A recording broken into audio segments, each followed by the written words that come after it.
Qu'est-ce que les Ivoiriens doivent comprendre? Qu'ils ne vont pas voter, qu'ils restent tranquilles chez eux, etc.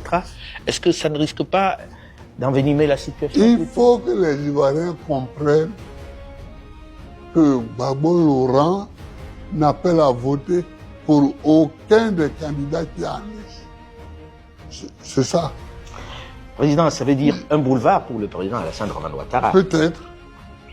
Peut-être. Mais un coup d'État, c'est toujours un boulevard.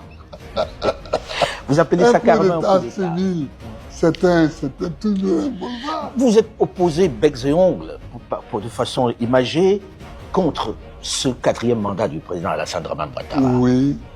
Il dit aux Ivoiriens, pas à vous en particulier, je le fais parce que il y a des vraies questions sécuritaires dans ce pays et dans la sous-région. Et qu'il est celui qui peut endiguer, on va dire, cette invasion des terroristes. Que répondez-vous à ça? Cessons d'être nègres. Parce que c'est pour ça qu'on se moque de nous. Vous trouvez que c'est être nègre que de dire « je reste aux affaires pour protéger mon pays » ? Oui, non. Je reste parce qu'il y a des menaces. S'il y a des menaces, un autre président élu peut aussi s'occuper, faire face à ces menaces-là. Pourquoi ce serait lui, Ouattara, qui serait vraiment le seul capable d'être le Zorro, le Zorro de la situation? Peut-être parce qu'il comprend mieux la situation que les autres et qu'il estime que dans l'opposition, il n'y a pas... Mon œil. Et là, je vous le dis, mon œil. Mon œil. Alors, Président, on dit aussi... Il y a toujours une menace contre un pays. Il y a toujours une menace.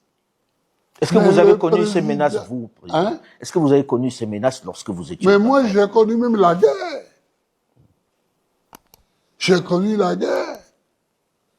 Est-ce que la rébellion, ce n'est pas une guerre terroriste, ça? La rébellion. Mais j'ai fait face. Moi, j'ai gouverné ce pays avant lui.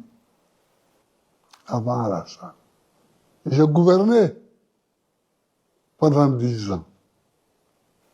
Vous pensez que vous avez le même bilan? Quand je suis arrivé au pouvoir, quand je cherchais le pouvoir, j'ai dit aux paysans, donnez-moi le pouvoir pour que je vous le rende.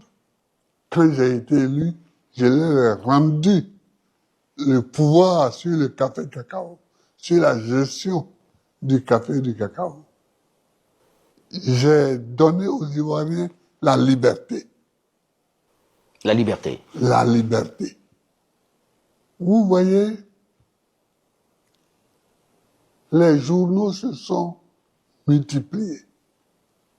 Et, s'il vous plaît, je cherche un journaliste qui peut dire que Gbagbo m'a mis en prison à cause de mes écrits. Vous avez le sentiment qu'il y a un recul de la liberté aujourd'hui? Ah oui, il y a un recul de la liberté.